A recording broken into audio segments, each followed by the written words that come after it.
WBLS Just Nick, one-on-one right now with the Tyrese, R&B singer, songwriter, actor, phenomenal actor at that. Let me just tell you. Thank you. You're an amazing actor. Obviously, it shows. So, what's going on with you? Because I hear there's a new project about to drop. And Well, first of all, I just want to tell you congratulations. thank you. You know, it's a program director from a hip hop station. They coming out here to New York, and now you're doing your thing at WBLS. I just want to give you your flowers and tell you thank you for all that you mean to the culture. You know, I tell people all the time in radio or journalists that write stories and articles about people, movies, reviews, albums, or just stories.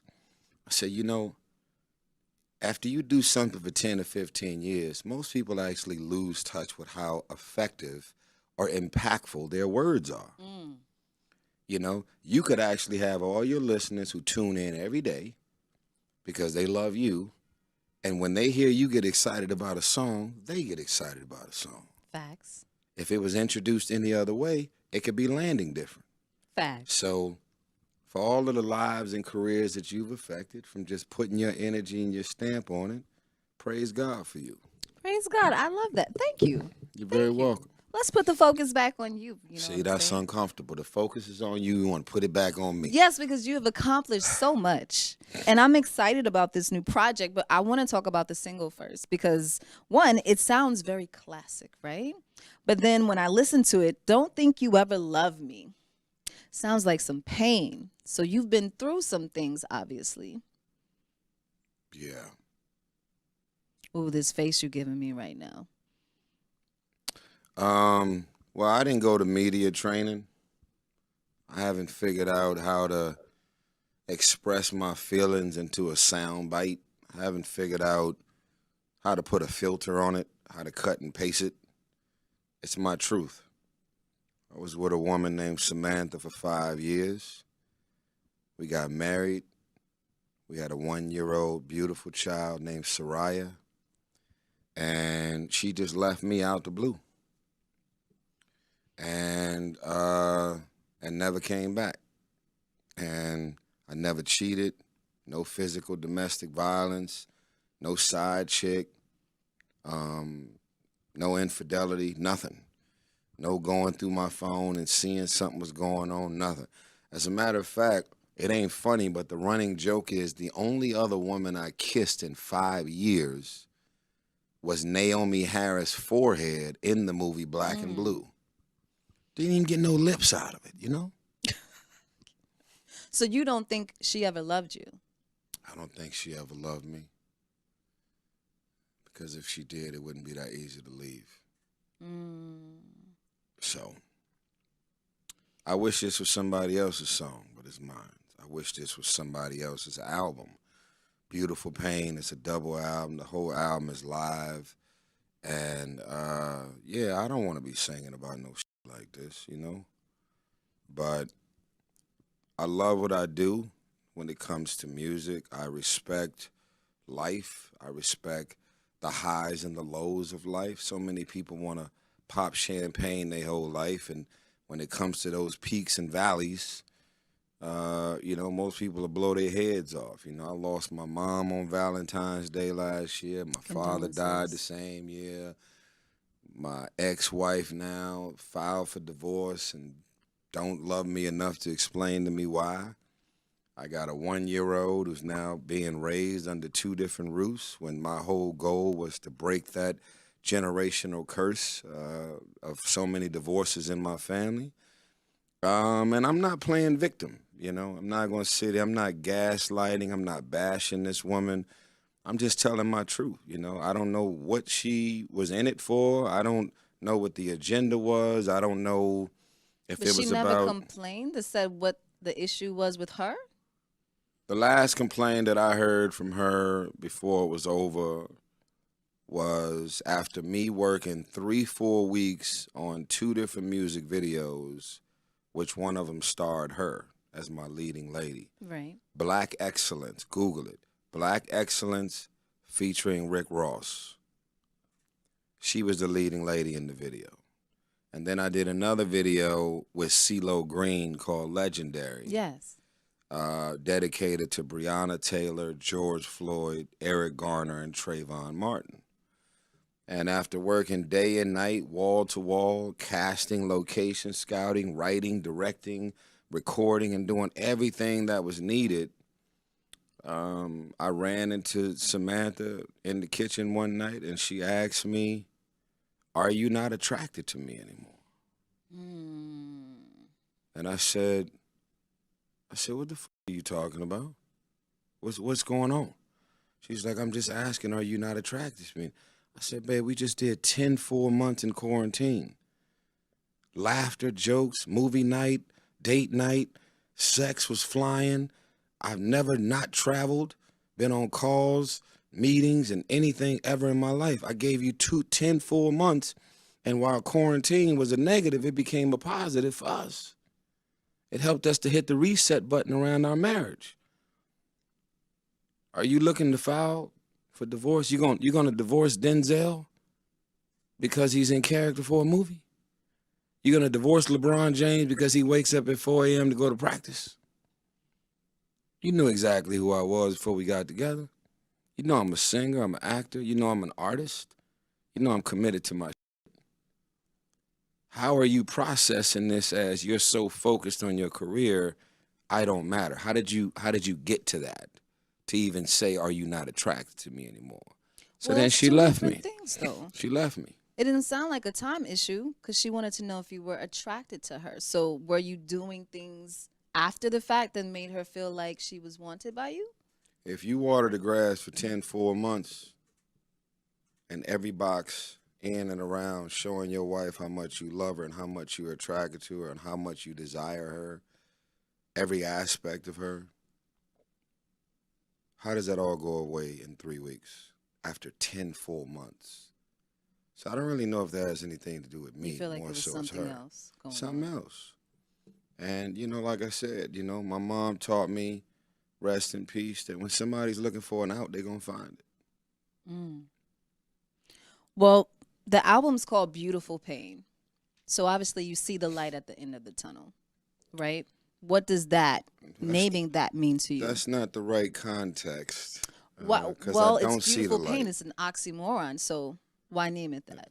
So beautiful pain is, there's a lot of beauty in pain if you allow yourself to discover it. See, I'm not focused on the song. I'm not focused on the album. I'm like right now, I'm like sitting in the audience right now watching all of this play out. And whoever the Tyrese guy is, he's on stage. I'm out here with y'all, with everybody else. Because I haven't even allowed myself to embrace or accept any of the success or anything that's happening.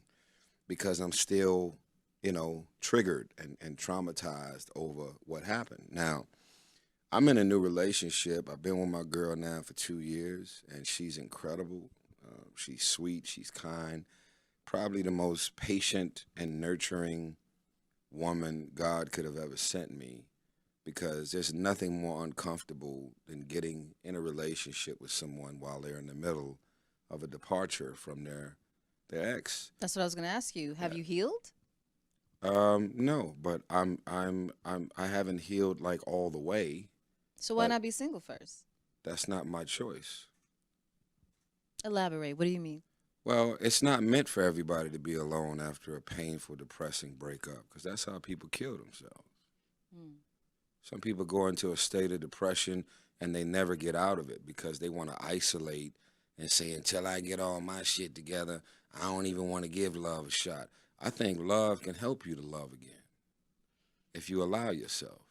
So I think, I think that's a tradition that a whole lot of women I find could find themselves sticking to. I know niggas is like, oh, niggas, soon we break up, we in the club, we out.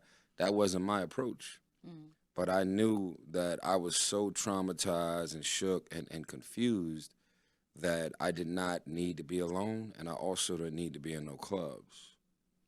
I didn't need to be some old-ass man out, snatching booty off the pole and just bringing random chicks to my crib because the game is open again, So I met this woman. We both faithful to each other. We've been together for 2 years. Yesterday was our 2nd-year anniversary. And Congrats. thank you. And, Zelly never asked to be here. I was a very married man with a very married woman, and we was living our life and she was living hers. So I just thank God for all of the laughter, all of the vibe, all the intimacy, all the jokes, all the, popping pimples on my face and, rubbing me down in the bathtub and cooking for me and saying, baby, let's watch a movie. Like everything that she bring and has brought into my life was never there before she got here. And so the choice to say, have you healed? Stay alone until you've healed. I ain't with none of that. I'm in therapy. Okay, there you go. Okay. I'm in therapy. Me and my girl is in therapy. And we just out living our life. I'm not a walking, living time bomb, and she ain't either. But she was fresh out of a situation just like me. So I think the love that we brought into each other's life and the timing couldn't be better. Well, I'm So glad you said the therapy She part. is a part of the beauty of my pain. Because what it made me wonder is if in this new relationship you have hesitations, because most people, after they get hurt like that, they don't want to move forward. They're too scared because they're like, well, what's your motives? So you obviously didn't have that feeling about your new partner. Well, I mean, she ain't gonna get. She ain't got nothing coming. I'm too smart to just give it all away. I mean, Yeah, but can you give yourself fully, knowing that can I give myself to fully? her as in what? fully? I'm giving her more than I could.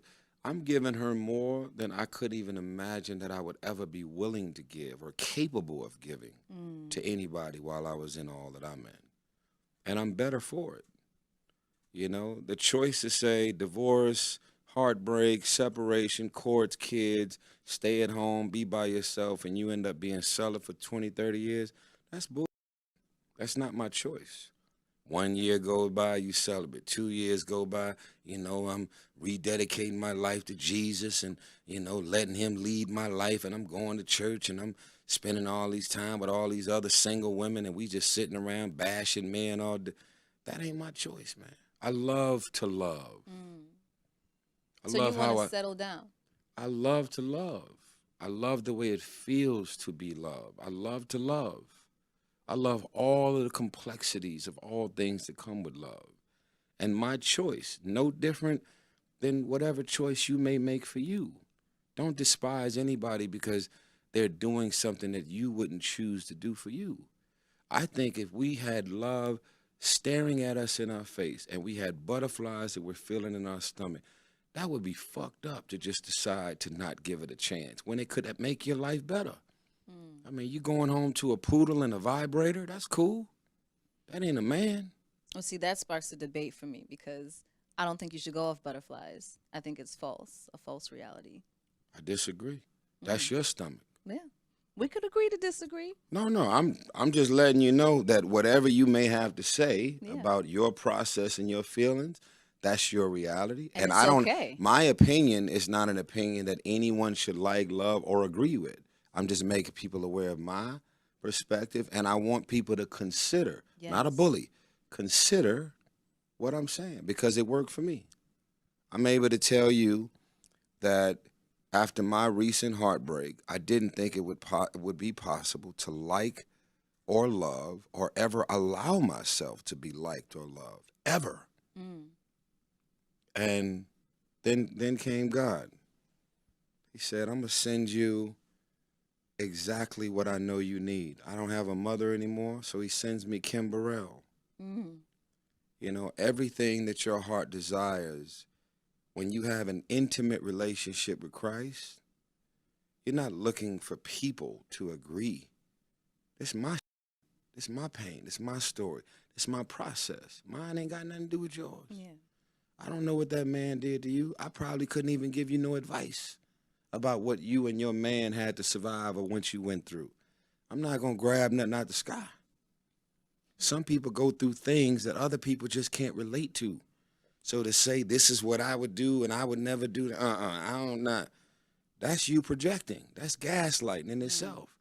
Projecting your thoughts vision and your intentionalities or your process off onto somebody else, somebody can go through a nasty breakup and say, man, I was so fucking sad and depressed. I ended up picking up a book I ain't picked up since high school. I went back to a lake that my husband used to. Hey, every time I told him I used to read a book, sitting at that bench at this lake, feeding the ducks. This used to think I was crazy. He clowned me. He made me feel like, but it used to bring me peace. And he stopped me from going to feed the ducks and read the book. And now that we broke up, I'm going back to read that book and feed the ducks, sitting on that same bench, and I couldn't be happier. You think I want to go sit on a bench and feed some ducks? No. But how can I disrespect you and your happiness? How can I make you feel bad about something that's giving you? Here's the key word. How can I disrespect something that's giving you oxygen? So what do you love to do? What makes you happy? I'm asking you. Me? You the person, not the on-air personality. I'm asking you. What do you do that makes you happy? There's a few things. Being with my family. Uh-huh. I have custody of my niece. Mm-hmm. She's 7. Her mother Beautiful. died to an overdose, so I stepped in, Praise took God. her. And just walking in my purpose, which I feel like is to motivate people. You know, I could sit here and do interviews and talk about all the negative things that happen in people's life, but I choose to talk about the growth. So I like walking in my purpose. That makes me happy. That's what makes you happy. Yeah. That's what gives you oxygen. Yeah. Now, you know how bored that could sound to For somebody, a lot of people, yeah. right? So again, when you're in tune with your likes, your dislikes, your comfort, your discomfort, what gives you oxygen, the type of places you want to go, the type of things and people you want to be around, type of conversations that you want to have. I ain't talking about that. You go do a 3-hour lunch or a dinner with somebody who ain't talking about nothing that's got to do with nothing vibrationally for you. You'll leave that dinner and go, man, give me my 3 hours back. But to leave the dinner a different person than you showed up as, that's the goal.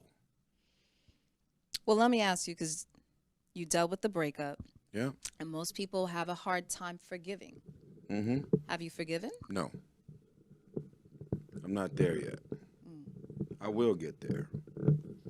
And my process for giving is not biblical. Is it ego? No, it's called pain.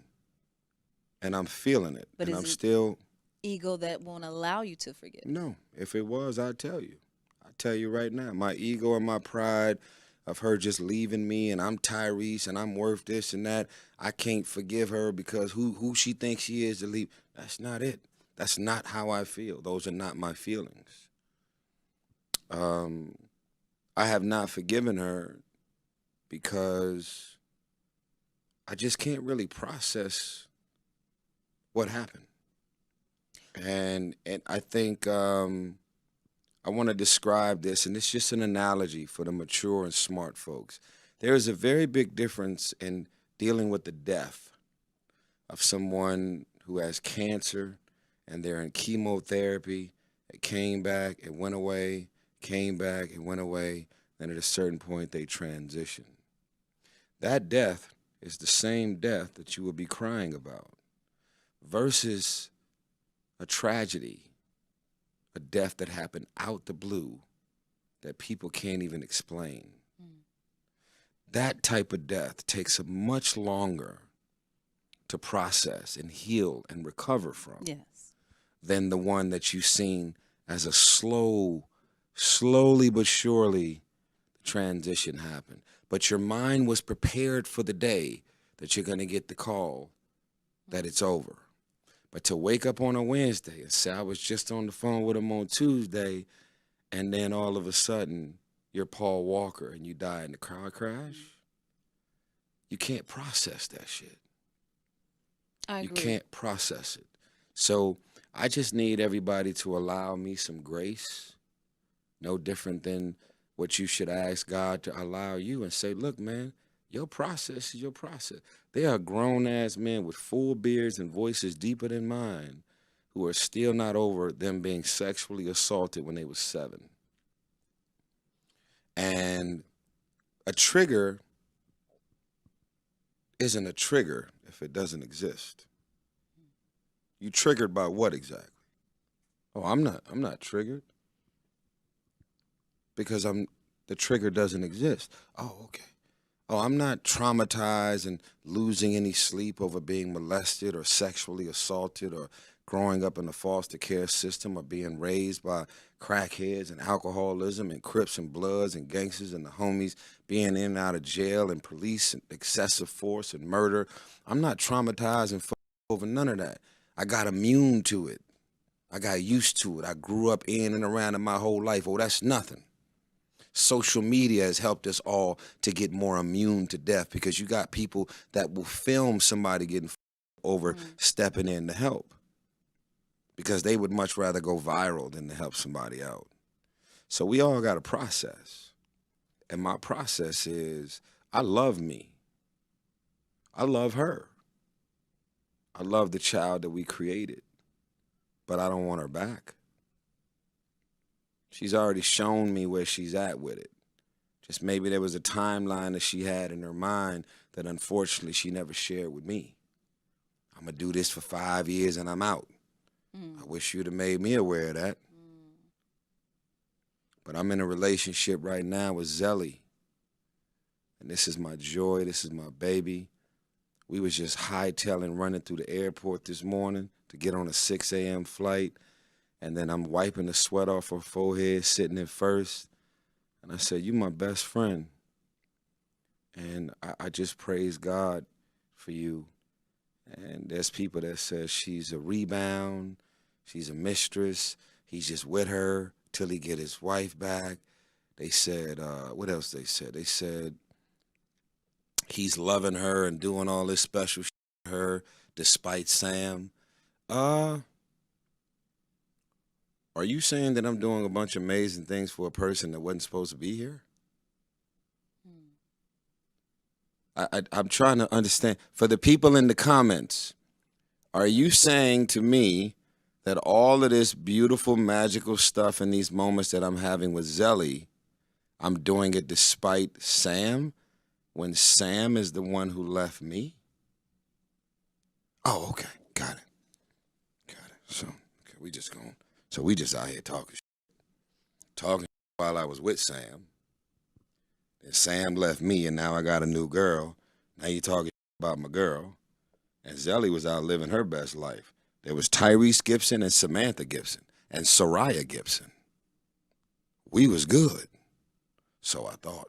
Well, did you learn anything from the past relationship that you think you could bring into this new relationship with Zelly? No. For example, because I recently had a horrible breakup. It's probably my worst breakup ever. This was maybe going on 3 years now. And what I learned was that I allowed it. I would say that we have similar situations because I felt like I gave everything, right? And then in the end, I ended up getting cheated on.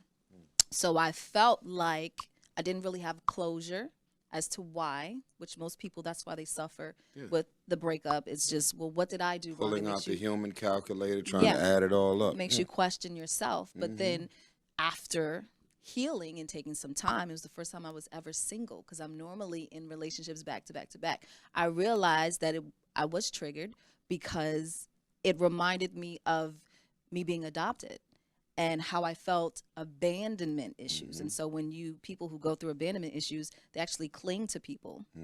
And they allow things. She reminded me of my mother and my mother leaving me. He reminded me of, my dad who was never there. A lot of those people have those situations where you feel like, do you feel like you had a moment where you can say, okay, I realize where this came from with my possible childhood trauma, or was it just... No, I mean, everything you just said is very inspirational. And I'm so glad you spoke on it. I really appreciate you sharing, honestly. But again, I can honestly say I'm going to go back to your story and your stuff and your process and your childhood and your relationships, whether they lasted or didn't last. What I often say to God, who's my homeboy, right? I say, God, I don't like it, but whatever I was supposed to learn from it that can make me a better man, can you just can you reveal that to me? Because I don't think anybody who loves themselves will wake up and go, okay, look, man, if you step over there, you're gonna get your legs blown off. And then you go over there, your legs get blown off, and they said, man, I told you. And they said, now look, you got your legs blown off once. I hope you learned your lesson, but if you go over here, you're going to get your legs blown off again. See, that's not me. At the same time, again, I'm not playing victim. I'm far from perfect. I mean, I'm an alpha male. I'm very strong, very articulate. I'm very specific, and I'm very aggressive just in general, which is a part of why I'm successful, which is a part of why I'm still here and been on for this long. And so I think what happens is, even in your case, people are attracted to the power, and then they come in with this agenda to break you or make you and get you to become something that they have in mind, to then realize that you're going to still do you while being in a relationship with them, and their mission in a very sick way, I'm going to change her. I'm going to get her to stop hosting so many parties and running around and doing so much. All she needs is a real man to love on her. I need to slow her down. And so you're attracted to the power, to now you trying to change me. And so now you're threatened by the power. You're threatened by the rooms I'm moving in and the people I know and the text messages. Who that? And what he calling you this late for? Oh, that's the program director from the station who wanted to tell me about something they trying to do tomorrow morning. I'm just saying, like, it's late. Like, you did know who you got with, right? So I think a lot of that, and again, we can make this about singer, celebrity, actor, but I'm making it about you as a hard-working woman, on-air personality, jumping from multiple cities as the opportunities present itself.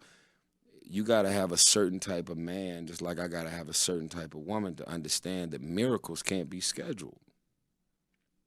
The breakthroughs aren't scheduled. You can pray for a breakthrough. It could be a year, 2 years, 3 years. Father God, please, I just want this breakthrough. I want this so bad. God will do it, but he don't give you the heads up as to when. And if you don't have somebody standing in your corner and by your side that will say whatever it is, whenever it is, when God delivers on something that you want or you desire, I'm not going to make you feel bad about it. Where we going? What city, what state, what country? I'm right there with you. That doesn't make him a groupie. Doesn't make him a yes man or a yes woman. It just means that God sent you your better half to be as spontaneous and impulsive as you want to be to go get that.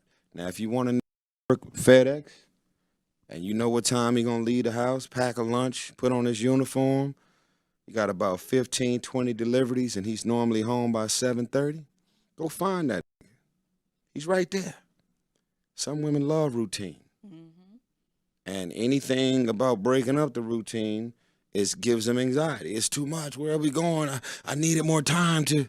That's what women have to kind of deal with when we are thinking about our relationships. Because, I mean, it's just as hard for us, too, trying to decide what's important. Harder. Yeah. It's harder for women. I'm glad you noticed that. Yeah, no, I'm well aware of it. There is nothing more threatening and intimidating, sadly, even to this day, than to have a woman to be the breadwinner, the quote-unquote head of the house, paying all the bills, and everything that she has and everything she's earned, she's done the work, But us as men, we could find ourselves feeling emasculated, right? Because whether a woman does it or not, and I'm not going to generalize and say all women, but whether a woman knows it or not, there's a certain energy and a certain tone and a certain quote-unquote belittling energy that could happen when a man is completely vulnerable and depending on you because you are in a place right now where things are going better for you than versus for them. But what I can say is most of the real women, and I say real, I don't say that loosely. Most of the real women I know, their actual gift is nurturing, pouring into, and knowing how to take a man and all of his broken pieces, whatever that might be, helping him to reassemble it all and get him on his way. And there's also a specific gift, and I hope women are listening to this because I'm not trying to offend anybody. I'm trying to just have y'all to listen and say, I never thought about it that. I want you to receive it, not shut it down. There is a way, there is a way for you to be the breadwinner and pay all the bills, got the kids in private school, you got the 6-figure, 7-figure job, you the CEO, you got staff, employees, you the boss. There is a way for a woman to still be very in tune with her femininity and her magic and all things woman. I'm listening. Story of my life right now. When it comes to that man. Okay. See, if you are in a relationship with a lawyer, you almost got to give the lawyer, the female attorney, whose job every day is to think aggressive and be aggressive and try and win every case imaginable by pointing her picture. How does she get in her car after a long day, being on her feet, staying up all night, prepping for the trial, looking at all the inconsistencies in the documents and everything that that female law firm owner has to go through? And how does she get in her car after a long day in trial and still smell the perfume? Still go get her nails done. Still say, that's what I wore in the courtroom. I'm on my way home to my man. And I want my man to be the escapism away from this aggressive headspace. See, there's a song, a very famous song that we all love from James Brown. This is a man's world. This is a man's world. And songs like that were a game changer. But it also created a certain insecurity towards women. Because if it's a man's world, then where do I fit in? And so a lot of time women feel the need to become more masculine and to be more alpha in order for them to survive in this quote unquote man's world. But I have the greatest, utmost respect for women that are every bit of alpha, savage business women. They know they value, they got all the confidence and the swag and the energy, multiple degrees on the wall, they educated, they not out twerking trying to get it, not on OnlyFans and trying to get it the quick way. Even though if they only OnlyFans, go get it. Especially if you can flip that money and turn it into another business. Get it how you gonna get it. I don't despise nobody's choice or their approach or process.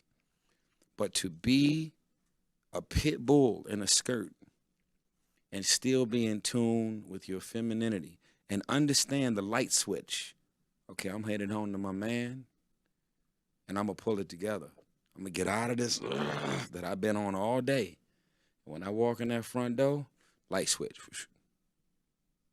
And I'm going to fall back in. And even if you are aggressive when you get home, your man should love you enough to see that and say, I know exactly what to do to get my girl out of that zone into the zone that I need her to be in. That's key. And speaking on behalf of an alpha female, and I think men get this misconstrued because it's not like we want to be alphas, right?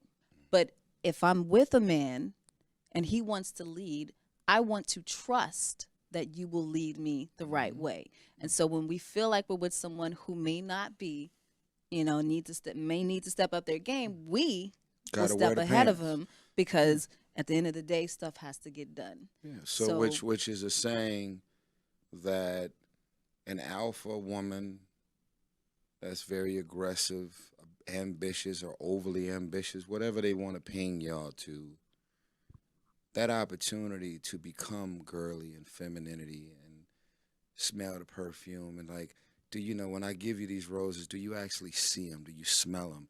Are you allowing yourself the moment? And I'm not putting women in a box. Not everybody's into perfume and all the girly stuff. But for me, I just have an appreciation Yeah. for a woman who still wants to do her hair and makeup and do the manicures and pedicures and, make sure that the shoes and the purse and the handbag is matching and, making sure that the makeup and everything is all together. I just have an appreciation for that. And maybe I'm old, maybe I'm old school.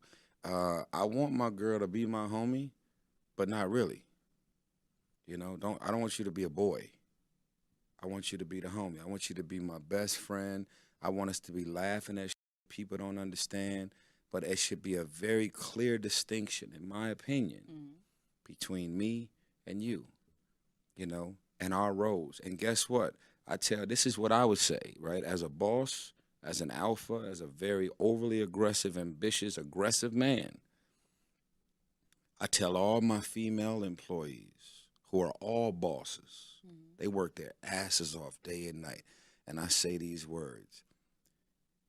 As much as y'all are hitting it out of the park every single day, y'all can never do for me what Zelly do for me. Don't ever cross that line. Don't ever think that because you orchestrate my life day and night that you're making my life better. No, you're making my life better, including what my girl is doing to make my life better. Because all of this energy that I have with her, I wouldn't even attempt or try, nor is it your duty or responsibility to give me any of that energy. But I got so many powerful, multi-ethnic, powerful women around me. I mean, Voltron Entertainment at this point, we're like the UN. I mean, we got every religion, every race, every nationality, every sexuality. We very proud of the team, and we're still the little engine that could. I'm not gonna sit here and say we got 500 employees, but I don't really know of too many people who's got a team that can touch mine. I mean, we rock, we get done. Yeah. And I've had people that work with me and for me for 25 years, and they still around. Well, I could tell that you're very loyal. Loyalty is the big deal for you. Absolutely. Yeah. Sometimes loyalty is a gift, other times it's a curse, right? Because for one, one of the gifts that God has gave me is being able to see the value in people without them name dropping or whatever is in your bank account or you being able to say, let me see your resume didn't get you this job. It was how I felt about you instantly that got you the gig. And if I start finding out more about you after, it's a bunch of shit that'll freak me out.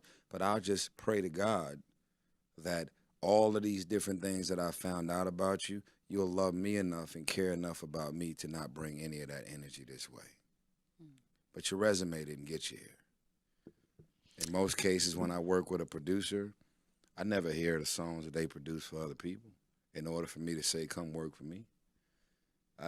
When it comes to screenplay writers, producers, executives, directors, I don't got to look at 30, 40 music videos that you directed for me to, process it and get back to you. And it's a vibe. Energy. It's a vibe. Doesn't lie. Because as long as you're talented, you're going to end up doing some that you ain't never done in your life anyway. So why am I looking at everything that you did before you got here? The game's going to change from today on. Well, speaking of producers, because we've talked relationships, so we got to talk about the album, right? Beautiful Pain. Your single, Lenny Kravitz. You got him doing guitar. You got one of my favorite singers, Leandria Johnson. Praise God. Which I would have never known that she would do an R&B record like that. But then again, I remember you two and your performance together at the award show, and you sounded amazing. So is that where it came from? You was like, what made you say, oh, I got to get Leandria on this? So I have to tell you a story because I think it's important. I love telling stories because I think it takes us all back to our childhood, right? Why do we want someone to tell us a story before we go to bed? It's like, it doesn't matter how old you get. Tell me a story. What happened? So I love Leandria. I love Leandria in all aspects of who she is. Her grit, her grind, her substance struggles, her being so transparent about going to jail and just things that she's dealt with. I really feel like Leandria Johnson is the Mary J. Blige of the gospel. Mm. She's The phenomenal. reason why I love you and we feel you the way we do is because we know that Jesus didn't just hang out with perfect people. He hung out with the prostitutes, the addicts, the people that's homeless, the people that's suicidal. Jesus was out in the field, in the streets, really trying to work his magic and help each individual person to turn it around.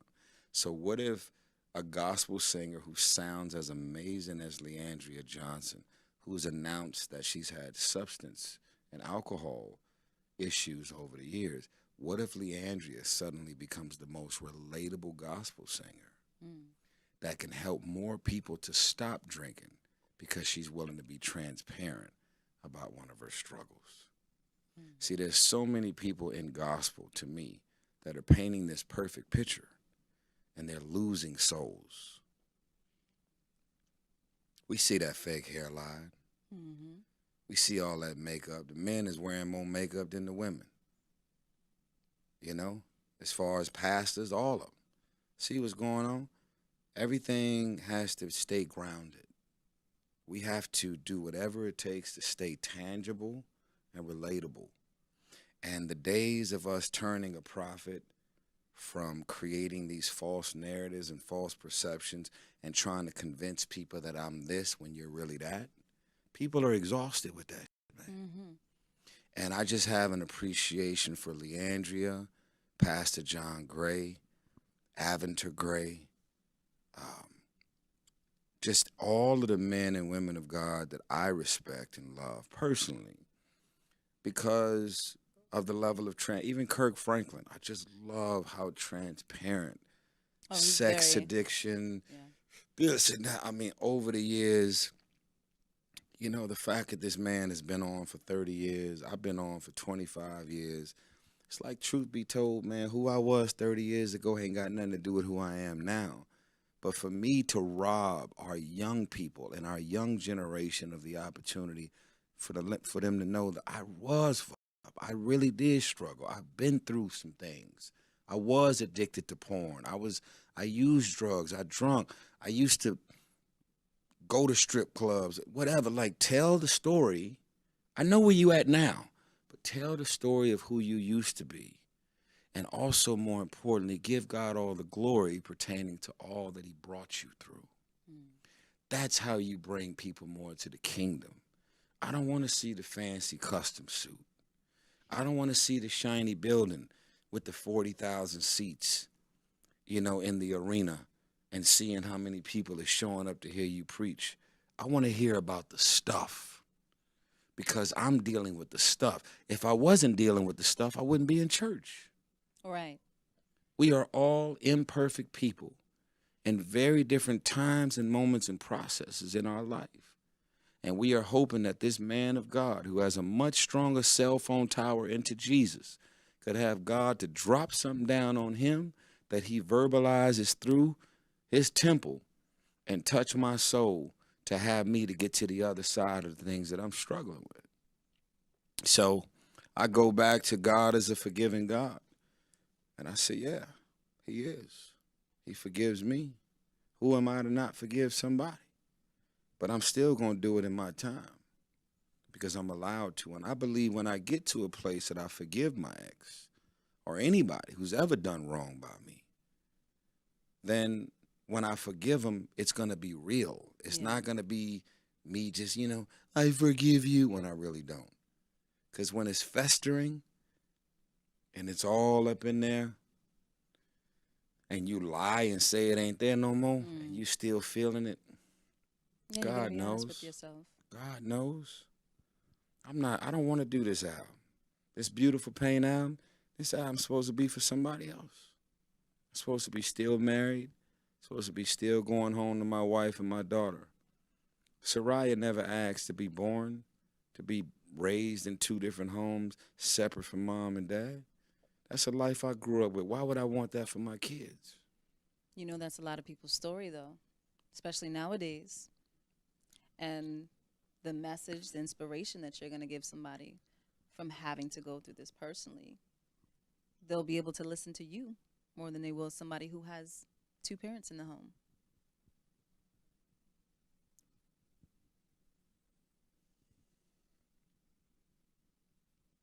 I just have to tell you,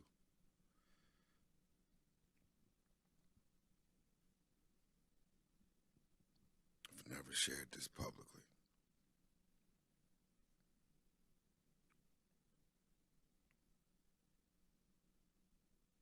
One of the hardest things that I had to deal with after she left me, right across from our master bedroom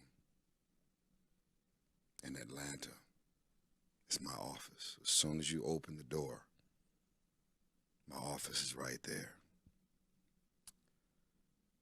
The highlight of my morning, every morning, was hearing my daughter, little hard bottom shoes hitting the wood floors. And the door would slide open and she would go, "Hi, Daddy." And I would turn around, "Soraya." She took that from me.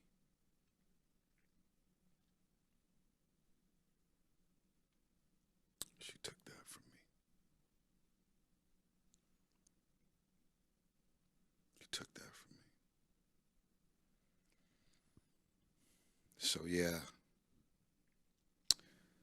if people would much rather interview me once I'm perfect, I forgive everybody, I'm healed and I'm okay. That's cool.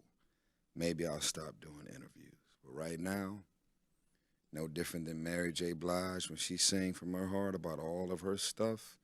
Anita Baker, Aretha Franklin, Whitney Houston, Al Green, Teddy Pendergrass, Marvin Gaye, Stevie Wonder. The beauty of life is that there's highs and lows. And if you happen to be a painter, meaning a vocalist or an artist in any capacity, and you could take what's inside of you and put it on a canvas, put it in a song, put it in your clothes, your art, just get it out. That's how you change the world. Absolutely. So we're going to be looking forward to Beautiful Pain. When does it drop? Everybody wants to know. What if I told you it may not drop? Wait a minute now. Tyrese. What you mean by that? It's the hardest thing I've ever had to do in my life. I record a song, I can't go to the studio for 8 to 10 days just to recover. These ain't lyrics, it's my life. This is my stuff. This shit is real. This ain't for entertainment. This ain't for charts. If y'all thought I cared about the charts, why I haven't dropped in 10 years? I don't lose no sleep over who's relevant, who's hot, who's on the charts, who you fucking, what you driving. Man, listen, man, I stopped paying attention to what everybody was doing a long time ago. I just do me, man. Insecurities make you lose sleep over what everybody else got and what they doing. I do me, man. I never claimed to be the most famous. I never claimed to have sold the most records, nor have I ever desired that. It takes you to be around a Beyonce to realize you don't want to be Beyonce. Because of all that comes with that level of work ethic, that grind, that hustle, that pressure, that level of isolation from being such a gigantic star. It takes me to be around Vin Diesel to realize I don't want to be Vin Diesel. It takes you to go get on the mega yacht and enjoy it to then realize, thank God I enjoyed this, but I get to go home. It's all in the perspective. And for the people that want to be Beyonce, I understand, but it's not my desires. I don't want to be the biggest artist in the world with all of the pressure and the responsibilities, the work ethic and the grind that comes with that thing. Am I capable of being one of the biggest movie stars in the world, getting down to 2% body fat, booking more movies than The Rock and everybody else that's considered top tier. I'm very capable of it. I don't want it. I'm very comfortable in my skin, doing me, running my race, and I think the success of other people inspires me because when someone is very successful, they represent what's possible. But when you know what's possible, it first has to become a choice of yours. And it's not a choice that I've made. So I'm releasing an album that I don't want to release. I released a song that I never wanted to release. I don't think you ever loved me. Who wants to say that? A Not lot of me. people do, though. That's the way people feel. Yeah. But they ain't got to release a song about it. Who wants to release a song entitled I Don't Think You Ever Loved Me? Handsome, sexy Tyrese running around here with a woman who didn't want him no more, chucked him away, and now he's got a song called I Don't Think You Ever Loved Me. Who wants that? You think I want that? I don't. I get it. I get it. And we all go through our pain. It's inevitable. Like you said, it's the ebbs and flows of life. Would you be surprised how many people do go through that? I mean, we're in 2023, and I know you don't keep up with that like you said, but people don't commit anymore. So there's a lot of people saying, I don't think he or she ever loved me. And I think people will relate to that. And Well, I think there's healing on the other side of that release. Yeah. Well, I think I am healing, but I'm not healed. Maybe it comes after you drop it. Maybe not. We'll see. I think the day I will heal from this is when the album come and go. And I don't hear it on the radio 24 hours, 7 days a week and got to do a million concerts singing all these songs because they're hits. It's my story. It's like, not God forbid, strike it, strike it. It's like losing a child and writing a song about it. How can you push losing your child to the back of your head when you're on stage performing it every day? Yeah, it's a song. Yeah, everybody loved the song.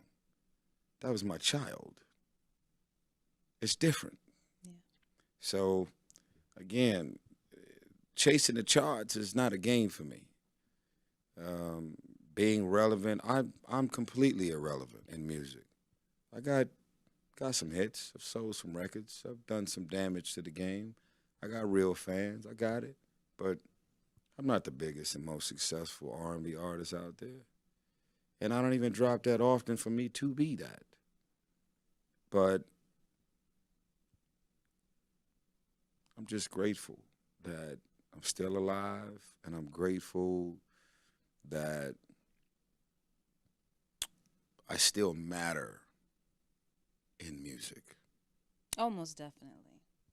May not be relevant, but I still matter. These days, more people would define me as a movie star over a singer, and that's fine because I do more movies than I sing. But the money that I make from the movies have created the luxury that most of us as artists don't have to be able to say, let me get to the studio to record when I really feel it. So is your passion still in music, or would you say it's leaned towards acting? My passion is 100% music. I don't lose sleep over movie roles. It comes very natural for me. It does. I rock it. I do the best I can with co-stars, directors. You know, we do a lot of rewrites on scripts. I'm very, very in it. But those ain't my words. Those are yours. These ain't my scenes for my life. That's your life. I'm here, a hired gun. I get paid, put on the clothes, travel, co-stars. We do our job. We do the best we can, and we out. Well, why are you there? Let's talk about Fast X. Mm-hmm. Okay. Because you guys are creeping up on Star Wars. They made 12 films, right? You guys are at 10. How far do you guys plan to take this? Because how far will you go? Well, and you bring in big numbers. If I can be honest with you, the way I've been this whole time sitting here, I don't think anybody from the set of Fast 1, 2, 3, whatever it's been, none of us have ever been on the set thinking we gonna still be doing this 20 years from now. We're all overwhelmed and humbled and grateful by the fact that these fans and supporters of this franchise just keep showing up. Um, we're not even lucky, we're blessed. I mean, to release Fast 9 at the height of a pandemic, it got pushed like 2 or 3 times and it finally got released. It was like, yo, this is the first time that everybody officially came back outside. And they wasn't willing to go theatrical and streaming because the fans are used to getting the movie a certain kind of way. So I think Vin Diesel has done something very brilliant with the studio, Donna Langley, and all of the executives at Universal, because that's way above my pay grade. I think they've done a great job of allowing other huge stars, male and female, to come and play in the sandbox. I think the idea that Jason Momoa has these male and female fans that just love anything he do, he's bringing all them over here. Jason Statham and The Rock at the time, and Charlize Theron and Helen Mirren. I mean, it is such a beautiful multi-ethnic dance, and I think we're all very, very grateful that over 20 years now, the fans are still showing up. So Fast 10 is coming. If y'all haven't seen the trailer, go watch it right now. And the world premiere for Fast 10 is actually in Rome. Oh, wow. Roman and Rome. I see what they did there. So, well, let me ask you about the movie. So, let's just say that it's around for another 15 years, 10 years, right? What would you want to see yourself personally? What would you want to see happen in one of the installments that you're like, we gotta address this? Because We're discussing a couple of things. Roman ain't never had a girlfriend. You ain't never met Roman's family. You don't know if I got brothers and sisters, nieces and nephews. You ain't seen me on FaceTime with anybody. It's so much stuff about this world of Roman that, like, where is the backstory? How is this guy just always available for the mission? And yeah, I think we've been having some conversations about that. It's been a few years of it. But I think out of fairness to the rest of the characters, if you're going to give Roman that level of a backstory, then there is a certain responsibility to give everybody a backstory. You know?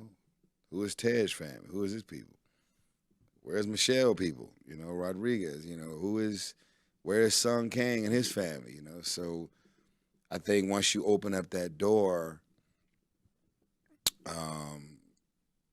you just got to figure out, what to do with that real estate. It's all called real. That's what we call it. mm-hmm. It's real estate, but what do you do with it? Do you do a big family reunion and everybody get to finally get together and meet all each other's family and loved ones, and then just get a call, hey, I need you to meet me up. We're back on.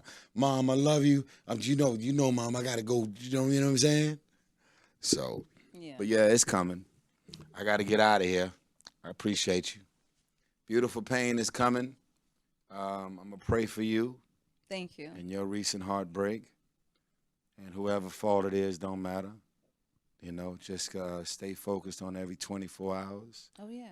I love your spirit. Thank I love you. your vibe, and it's not that you would be open or ready for a relationship, but if you're in the presence of someone and there's a vibe there, it's not about sex. It's about going to the spa. It's about sitting across, having that lunch and that dinner, and letting that man flirt and enjoy your magic. Yeah. Not everything has to become sexual. I know that you can mislead people if they have that on their mind. But you got the power of no. And I think a lot of times when women are single, they rob themselves of the opportunity to let a man enjoy them without sex. You know, if he has all these things in mind to you, he's texting and said, hey, you know, I know you're busy. I would really love to take you to lunch. It's like we're talking about lunch, you know. Kids go to lunch every day. Yeah. You know what I'm saying? Like they gotta go to lunch every day and sit across from students they don't get along with at the school. Yeah. I You know? appreciate it. Well, I mean, Yeah. I'm happy now. I am in a relationship. Oh, beautiful. I took 2 years off and I didn't have sex. I was abstinent. And so that healing, I think it done a lot for me. And I'm happy for you because you have moved forward. You're in a relationship that you speak very highly of, and that's what it's about. Yeah. It's about getting back up on your feet, not being knocked down. Love will definitely knock you down, but here you are. You got Fast X getting ready to come out. You're winning. 13 movies this year. What a double album. Wow. So that's something to celebrate. A healthy 15-year-old teenager, Shayla, and a 4-year-old Soraya, my baby.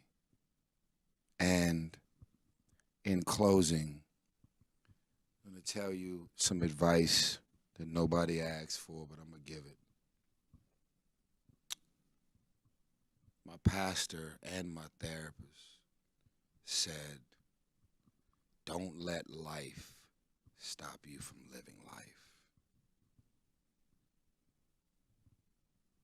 All that you feel, all that you're carrying, all that you've seen, all that you've heard, all that you've been exposed to, all of those experiences, they are all very, very real. You may not be telling people about them, but you're thinking about them, you're carrying it, you're processing, you're triggered by it. It's all still there. But do yourself a favor. Invite the Lord Jesus Christ into your most intimate places and spaces, because he changed my life.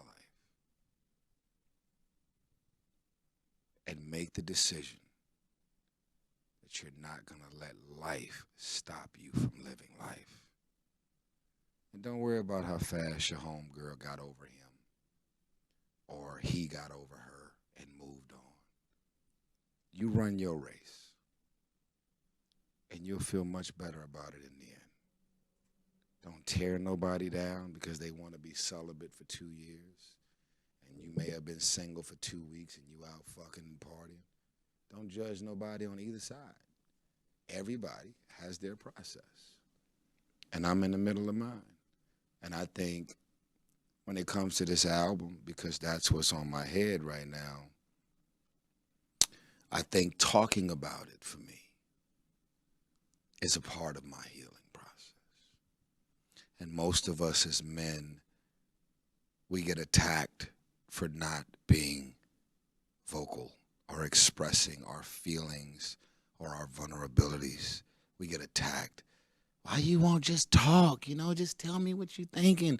You look like you got something on your mind. Talk. You know, I'm here. And they, no, I'm good. They don't want to. They don't feel safe. They don't feel comfortable. But as soon as you get a man like me, who is completely open, and I'm just purging and getting it all out, then I get attacked for doing that. So us men, we can't win for either side. We get attacked for shutting up, and we get attacked for speaking. But I don't give a fuck. I'm going to tell my truth, and you're going to get this work. Beautiful Pain is coming soon. Appreciate you. Thank you, Tyrese.